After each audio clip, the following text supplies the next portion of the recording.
Well, let's move to Thailand now, and 9 people have been killed in a shootout at a temple in central Bangkok. The city is still simmering despite the Thai government's insistence that it has successfully cracked down on the red shirt protesters who, of course, want to oust the present government.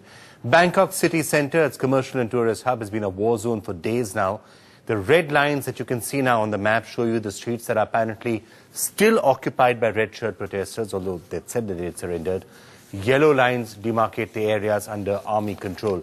3 of the city's biggest shopping malls, including the famous Central World, have been burnt down by the protesters. This temple that was declared a safe zone is where the latest shooting has taken place. NDTV's Mayami Chandani has been in Bangkok, right there on ground zero, and she brought us a special report. The stench of burning rubber and death, still smouldering buildings, and the sound of silence. This is what greeted Bangkok's residents the morning after red shirt rebel leaders surrendered to the government.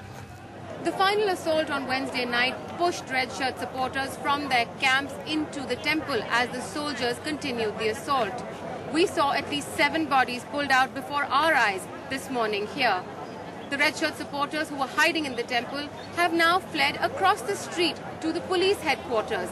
Now they're waiting here to be sent back home after they've surrendered, ironically by the same police and government they have been opposing all this while. And we try to go home, and we walk from this way, try to get out of here, and shooting come from up there, and we run into the temple.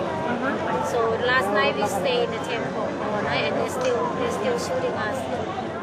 The government's offensive yesterday may have ended 10 days of bloodshed and mayhem, but here's the cost. The commercial hub of the city has been reduced to ashes.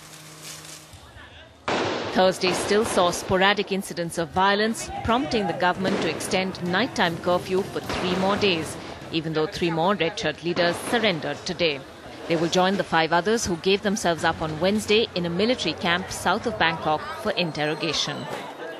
Thai soldiers may have quashed these protests violently yesterday, but as you can see from the buildings, if they are still smouldering, so are the protests of the red shirts. We believe they have moved out of the city after their leaders surrendered, but the red shirts have been divided into different factions and are taking their protests out of the capital into the countryside. We are the winner now.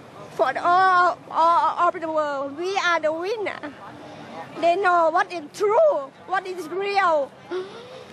No, we not lose. We never lose. We can stand up again someday. Soon or not soon, I cannot say that, but we can stand again. Town halls in 3 areas in the north were set ablaze, and even as an uneasy calm settles over Bangkok, the real fear many are afraid to voice is that troubles are far from over, as the focus returns on the government's pre-protest agreement to discuss a roadmap for early elections. With Mayami Chandani in Bangkok, Ankita Mukherjee for NDTV. Tuba.com